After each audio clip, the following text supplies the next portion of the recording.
Hello again, whiskey friends. Thanks for joining everybody for a very, very special video, top 20 of 2023. This year has been quite an adventure when it comes to whiskey in general. Whole bunch of new brands to highlight. Bunch of brands that were in the top 20 last year just completely drifted away, aren't in the top 20 this year. We'll get a bit more into that background as we go, but I will highlight 20 bottles that were in my top 20 this year on my own personal whiskey journey for 2023. So thank you for joining me today, whiskey friends. Let's kick off the show.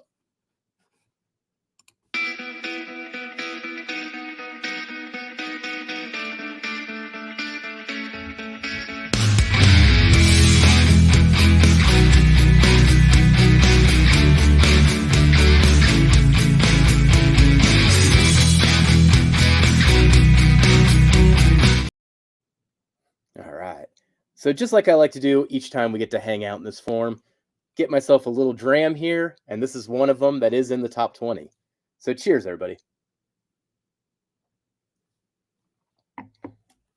I love that pour quite a bit. So this is going to be my top 20 of 2023. We created and launched a scoring system in January of 2023 for the channel to essentially establish a solid standard for all of our whiskey scoring. Darrell does it to each of his pours, Kelsey does it to each of his, and I do it to all of mine. In total, between the three of us, we rated around, 260 some pours by the end. Now, there are some duplicates in that when I say we rated them. This is going to be for my own personal top 20. Darrell and Kelsey can do their own list, so be sure to come back for those.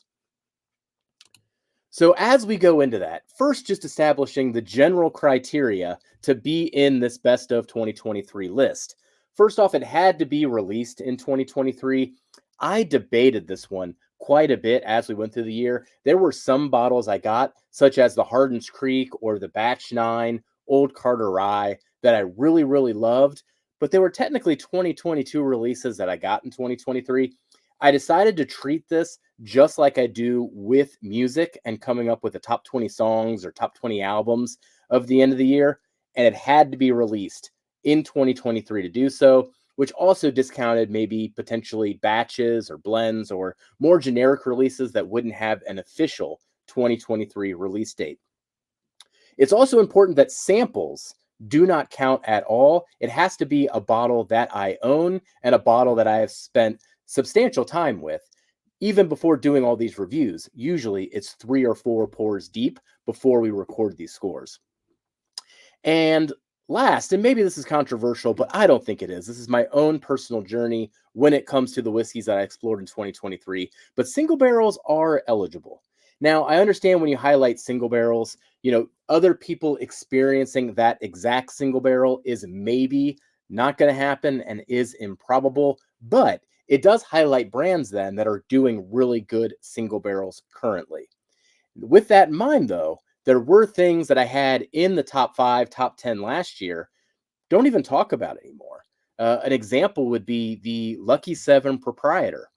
Not on the list this year.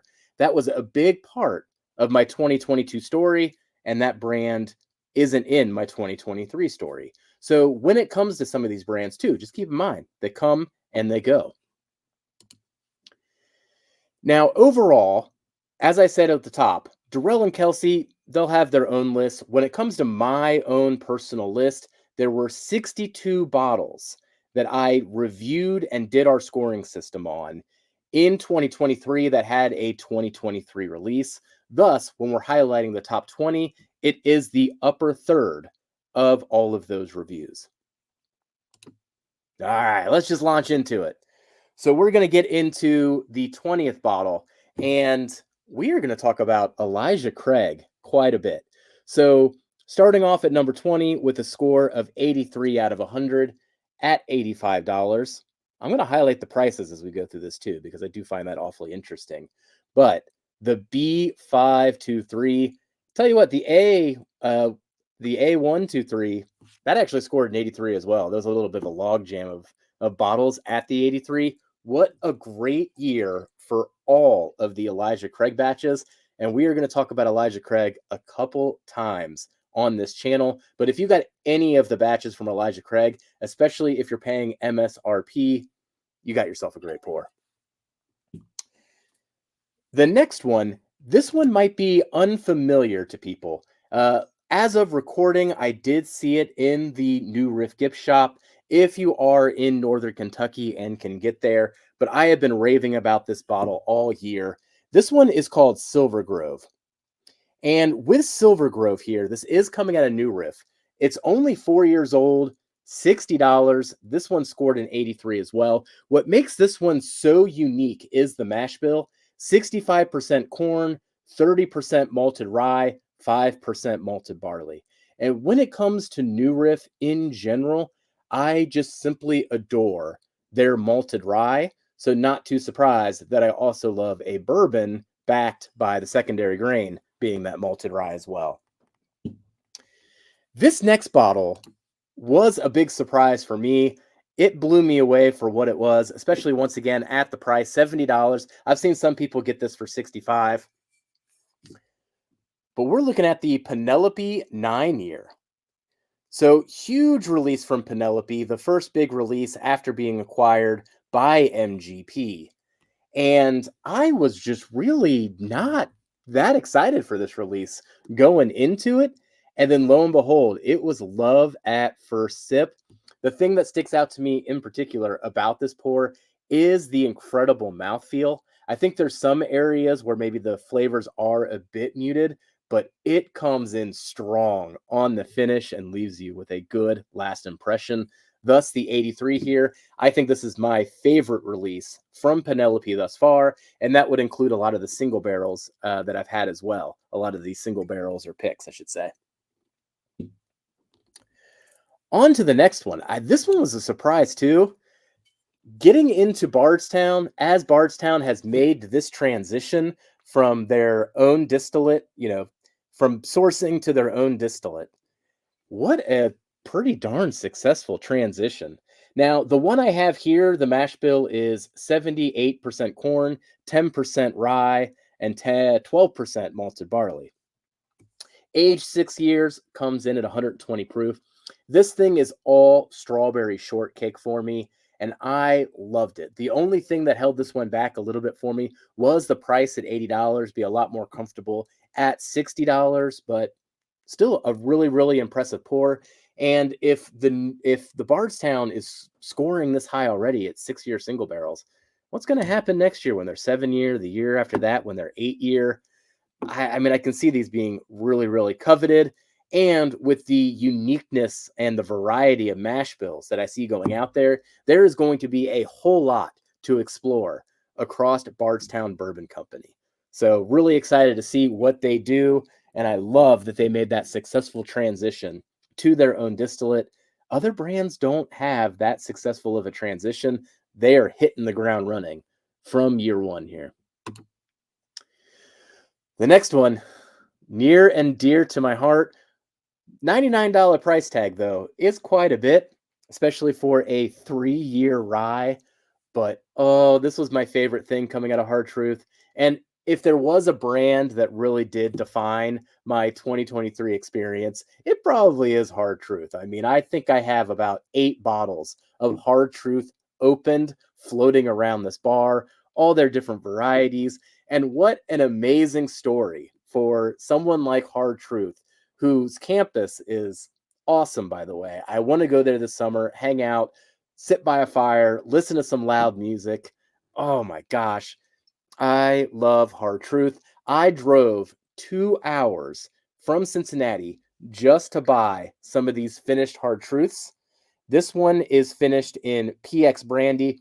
This was my favorite of the series. They also had a PX Sherry, a Sauternes, and Cognac. But the PX Brandy was my favorite. Really, really old cask on this one that held the sherry and then the brandy on top of that. But 17-year brandy, I think it was. Whoo! Such a good rye whiskey. And an example again, if Hard Truth is scoring this high 3 years in, What's going to happen 4 years in, 5 years in, 6 years in? Sky is literally the limit when it comes to hard truth. Now let's get into number 15, another very important brand for my 2023 journey. I have absolutely adored exploring Still Austin, my favorite Texas whiskey brand out there right now. This one in particular that scored so high is a single barrel from Nancy herself, scored an 85. And for me, it tastes like blueberry muffins. Oh, I loved the taste of this one. And I also had great single barrels from, gosh, 21090 and barrels from Hope. I've got a couple Still Austin single barrels that are floating around down here. But this one that Nancy picked is my favorite. Scored a solid 85. Once again, the age on this one, where we talk about 3 years, 4 years, man, these brands that I'm highlighting on this particular list, that's what excites me. I mean, I'm scoring them this way now. When they get older, these scores are going to go up. It's going to be pretty incredible.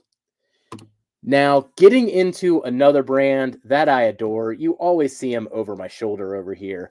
We're going to get into our first Foregate on the list. This was the Foregate Kelvin 60. It is a 8-year age-stated product here that was double oaked. Color on this thing is incredible.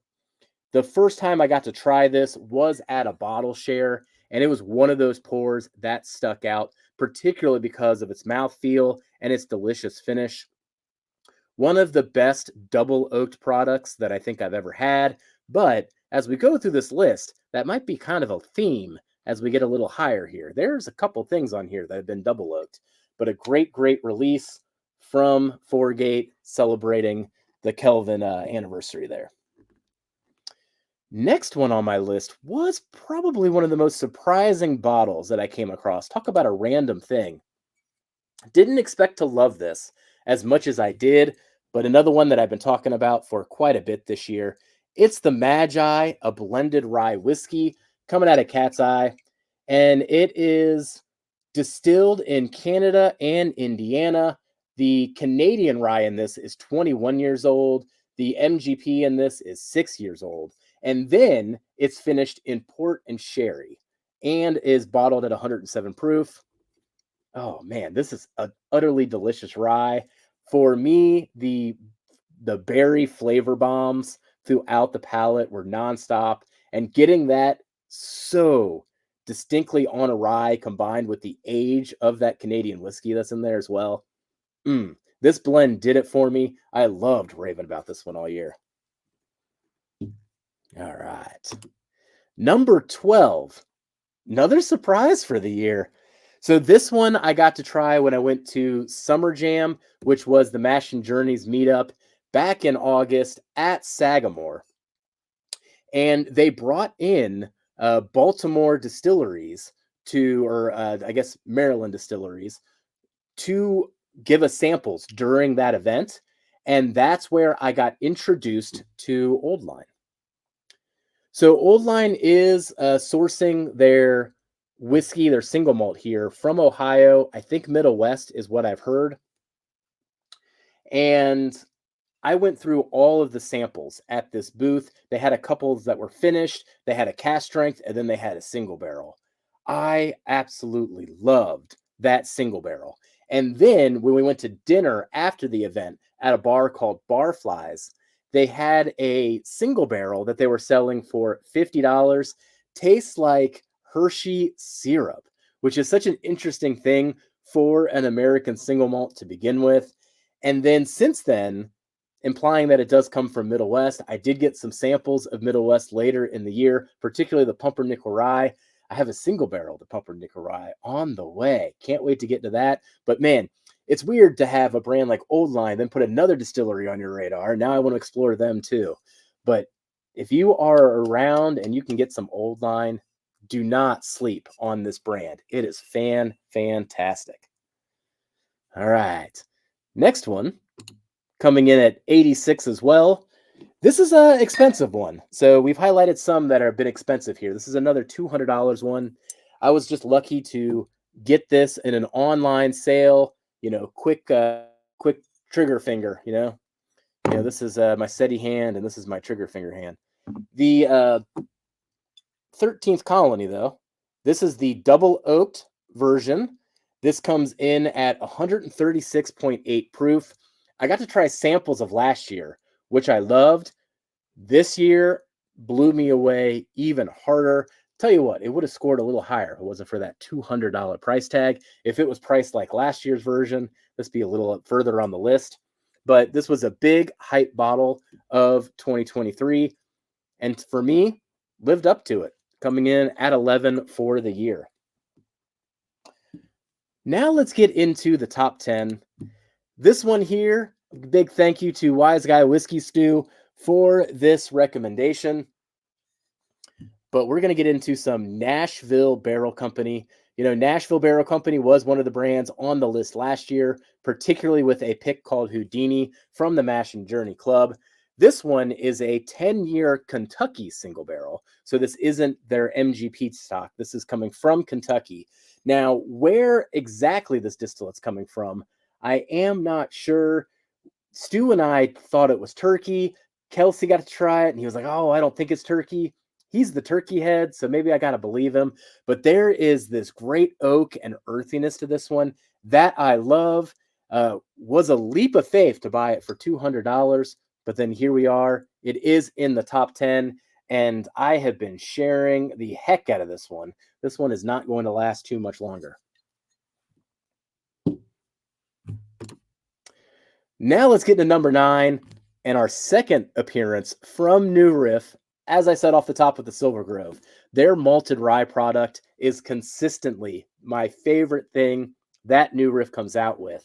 And last year, my whiskey of the year was New Riff 7-year cask strength, finished in sherry. Now this year, they came out with a 8-year release, but this one is not finished in sherry, and it's coming in at 118 proof. But it is exciting as we get into this that New Riff is releasing these 8-year products. I can't wait till they release their bourbon with some good age behind it. As I've seen thus far, they're still releasing them just at the 4 years. But when it comes to these more experimental mash bills, they have been releasing these at the older and older ages. And I love this rye whiskey. It is a step below in my mind compared to the 7-year finished in sherry. You finished this 8-year in sherry, though, and that would probably finish top 3, if not number 1. Who knows? Ooh. So New Riff, if you're watching this, please, please, please finish more of it in sherry. You need to finish this older stuff in sherry. It is so, so good. And then making another appearance on the list, I am going to highlight another 4-gate. This one is the Kelvin Collaboration 5. So got to have a really fun stream earlier in the year with one of the CBOs of 4-gate. He came on the channel, and we blinded the entire Kelvin Collaboration series with him. The Kelvin Collaboration Series 5 is batch 28 coming out of 4-gate, and this one was finished in sherry and dark rum casks. I love this Kelvin series. It is probably, next to ECBP, the one series that I make sure I have to get every year. Is there another series like that? I suppose I still buy the Wild Turkey Master Keeps, but tell you what, the Voyage shook my faith quite a bit this year. They haven't been as consistent with the Master's Keep, even though I keep buying them. But the Kelvin 5, Kelvin 1 through 5, oh my gosh. Each one of these has appeared in my top 10 since they have been coming out since 2020. And the streak continues. Now, the next one here, this is an interesting one. So this is Elijah Craig, and it's going to be barrel proof, but the batch on this one is Y723, which may not sound familiar to people, but this was coming from the fill your own bottle experience at Elijah Craig. So I got to fill this one back in October, and this batch really blew me away, and it scored really high. It scored better than the A batch and the B batch this year. These were essentially 8-barrel blends, if I've got my stats right. So you're talking about smaller blends than the ABC releases. and they rotate those. Once they're gone, they're gone. So if you do a Heaven Hill tour, I recommend doing the fill your own bottle, and you might get some interesting select stocks as well. When we went, this was better than the select stock, which I think was a 50% malted barley blend of some sort. It was like 8 years, just wasn't worth the price increase compared to the $80 for an Elijah Craig barrel proof. Great batch, great memories behind it too. Now, unfortunately, this bottle won't be appearing on Darrell's list. Just to poke him a little bit, he did drop his bottle in the parking lot. The parking lot smelled really good afterwards, though. So at least we got to enjoy the smell of his bottle, though he never got to taste it himself. Sorry, Darrell. We'll send you samples of it. Don't worry, buddy. Let's get to number 6. And number 6 is actually what's in my glass. I was pretty excited to get back into this one.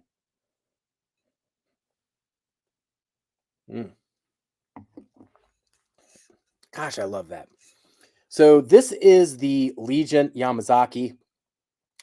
I got this one at the distillery on that same trip when we went in October. It was a little bit of a leap of faith. For $210, seeing it at the distillery, I debated quite a bit. But being a fan of the Legion, but also kind of disappointed in that release in the sense that 90 proof, it never quite lived up to what I thought it was going to be in principle, which was a blend of the Japanese and the American bourbon sensibilities. For this one, which is cask strength, or at least 114 proof, they finished it in Yamazaki barrels, and that brings this delicious honey on the back end that I think does then successfully marry those sensibilities. Like what we wanted out of the first release, it happens with this release, and thus one of my favorite pours of the year. And with this one, we did have the chance to actually get to experience this one blind, thanks to our friend Bill. And that blew me away in the blind too. And it was a really funny experience because at the front end of it, I knew it was Jim Beam. But then as we sat with it longer and longer, and the honey and the Yamazaki finish started taking over, and it gave me all this honey, and I was like, is this MGP? Like, it totally befuddled me by the end, but I loved it. And it just kind of confirmed that I think the score of the 89 still stands. I love when things still stand blind when we do this. So now we're getting really high up on the scores. Our first 90 on the list. And again, huge surprise of the year. Thank you, Big Vic, for turning me on to this one. When Vic sent me this Knob Creek single barrel, I actually thought he did it as a joke initially, because there was a blind competition earlier in the year between myself and Whiskey Mountains, who loves Knob Creek, and he threw a Knob Creek in there, and she bottle guessed it, and I missed it, and I lost that competition. But when Vic then sent me this, I was like, oh man, he's rubbing it in my face, sending me a Knob Creek. Like, what's that about? And when I brought that up, like, oh, you're joking with me, huh? He was like, no, I just wanted you to try it. It's really good. And as soon as I cracked it open and I nosed it, I knew I was in for something special. I was like, what the heck is this Knob Creek single barrel? This is the best 9-year Knob Creek single barrel I have ever had. I don't know how it gets much better than this. It's mainly the depth of the flavors that gets me. Like, I've had a lot of good Knob Creek 9-year single barrels, but this one, which they did tater sticker up and called it Beam Tack, just to show you their confidence in this thing. The depth of the fruits and just the overall profile wasn't dominated by the nuttiness. It is just incredible pour. Once again, I don't got too much of this one left. Luckily, I do have a backup bottle, though. All right. Man, that's the top 5. We got 4 bottles left here. So thank you for joining me, everybody, for this extra long episode. Number 4. Woo. Another surprise, Copper and Cask. If you've seen these floating around, don't sleep on this brand, at least while it's hot, because they're going to run out of these MGPs. I think this is one of those, non-distilling producers that has that hot hand when it comes to MGP. But this particular one was picked with help of Durrell. He was on the pick team for this one for a local store. I believe it was Yankee. And it's 8 years. But what makes this one unique is that it was finished in a Weller foolproof barrel. Wow, that's interesting. And the cherry does come across, but it's also got this like dark MGP notes. This stuff was typically aged in Florida, if I've got my story right. And that did a little something different to those MGP barrels to begin with. So then to finish it in a Weller foolproof barrel, that just took it way over the top, added those cherry notes to the MGP I love. This is my favorite. Oh, no, it's not. It's as close to my favorite MGP release of the year. Whew, very, very special single barrel. Wish I had another one of these. Tell you what. All right. Top 3. Let's see what's in there. Elijah Craig, C923. Yeah, I loved this batch of Elijah Craig. Scored it at a 90, which I think makes it my 3rd or 4th highest Elijah Craig batch that I've ever scored. Darrell Kelsey and I are on a mission to score all the batches that we can. And I think this one ranks 3rd or 4th for me. For context, I think the ones above it might be A119, C919, and batch 10, the pirate bottle behind me here. Those I did great above this one, but that's rare company. And what a big year for Elijah Craig in 2023. After 2021 and 2022, those were kind of let down years for the brand. I felt like it was coming back to earth, especially after a huge year in 2020, big rebound year in 2023. I can't wait to see what happens now in 2024, whether they start pulling at our heartstrings with these age statements or not. They're going to really elevate us up, and then the next one's going to be like a 10-year age statement. We'll see. I hope not. I hope they continue to keep this brand where it's always been, because this is why it is such a darling of the whiskey community. Man, does it bring incredible flavor for the value if you can get it at MSRP. All right, the next one here, number 2. Another surprise one for the year. Corbin Cash Rye. So this is a 7-year pick. This came out of the Mash and Journey Whiskey Club, and it put Corbin Cash on my radar in so many great ways that some of Jason and Scott's picks do. But this rye is my favorite rye of the year. And I think it's absolutely incredible 136 proof flavor bomb of a rye. And I have been sharing this one with people that have never tried Corbin Cash before. And everyone I have given this to has been blown away to date. Number 2 pour of the year for me. And the last one, yet again, a 4-gate. 4-gates have been making a consistent appearance on my list now since 2020. This one, though, is a 10-year Indiana single barrel that they toasted. And a bunch of groups did picks of these 10-year Indiana barrels. This particular one was picked by the CBOs themselves. So the owners of 4-gate got this barrel and put their own name on it. And they got this little fancy tag that says the CBOs of 4-gate picking this thing. It is an absolutely incredible single barrel. Comes in at 109 proof. I think this is my favorite toasted finished bourbon of all time.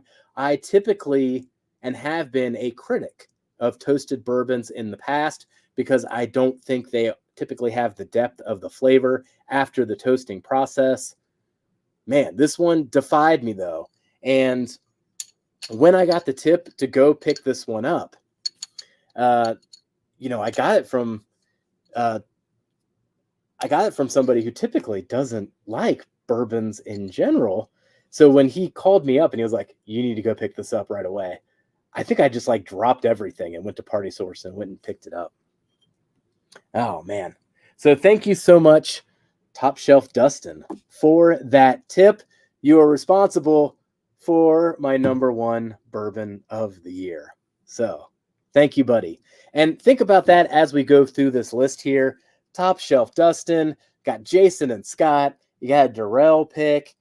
We've got the single barrel that came from Big Vic. We've got the old line that I learned about during a whiskey meetup, the tip from Wise Guy Stew on the Nashville. We got the Magi that's coming from Trev and the whiskeychannel.com. We've got, let's see, what else do we have here? Gosh, Nancy's single barrel. I mean, this is just like all about whiskey friends, of course. I got to bring it back on brand. So to summarize, top 20 for 2023, there are 15 bourbons on the list, 4 rye and 1 single malt. Yeah, I know, I'm pretty heavy bourbon leaning. 75% of what I drink probably is always bourbon, so it makes a lot of sense. Other interesting stats on this, and this will play into how we describe things in 2024 going forward as well. But this was our first year with this scoring system, which frankly, I just think it worked impeccably. What is needed then for a top 10 finish was an 86 or higher. So something to keep in mind in future reviews and something I'll give commentary on if a future pour hits that mark. I'll be reminding like, hey, this was the mark that then ended in my top 10 last year. Really then elevates that bottle. You know, it almost becomes a certified Hello Again Whiskey Friend bottle. One other thing to highlight, I know there's a lot of four gates, you know, the 13th Colony, the Corbin Cash, the Jim Beam, the Yamazaki. I know there are some expensive bottles on this list, but it doesn't have to be expensive to be great. 12 of the 20 bottles on this list came in under $100.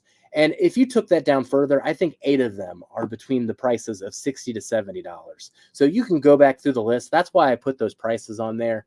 You know, I think there is a tendency to think that only high-priced things can score high, or when we're reviewing high-priced things all the time, it's like we're elevating these bottles that are just too expensive for everyone else. Maybe something like that. Don't look at the price when it looks at the whiskey. We do have that value that is playing into that score a little bit and neutralizing some of those high-priced bottles. But 12 of the 20 bottles come in under $100. That is great. That is great stuff. And that's one of the things that I continue to see since we started this scoring system, is that price really doesn't matter when it comes to the scores. Everything has a chance to score high, and I think this list proves it here.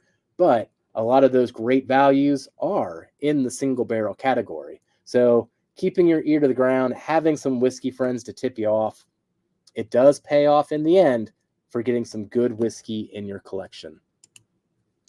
So thank you, everybody, for joining me for this extra long episode. Been going over for a half hour, so if you watched all this, I really appreciate you. And to everybody watching this, to everybody that has given us a like, given us a comment, given us a subscribe, it has been an amazing year in 2023. Built an amazing Patreon community.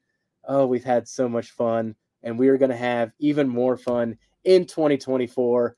Looking forward to achieving a few more milestones here in just a few months as we go past 2,000 subscribers and just keep having fun with this whiskey. But now, unfortunately, it's time to reset the clock, reset the scores, reset the rankings, and let's see what 2024 brings. It has a lot to live up to the whiskeys highlighted in 2023. So let me know in the comments which of these pours you've tried, which ones you love. What do you agree with? What do you disagree with? Get some discourse going in the comments. You know we love that. And until next time, I'll catch you on the next video, whiskey review, Tuesday discussion, multiple times a week. Love you all. Goodbye, whiskey friends. Jeff, just be friends with me. But you have these whiskey friends, and you say hello again. Oh, Jeffrey, you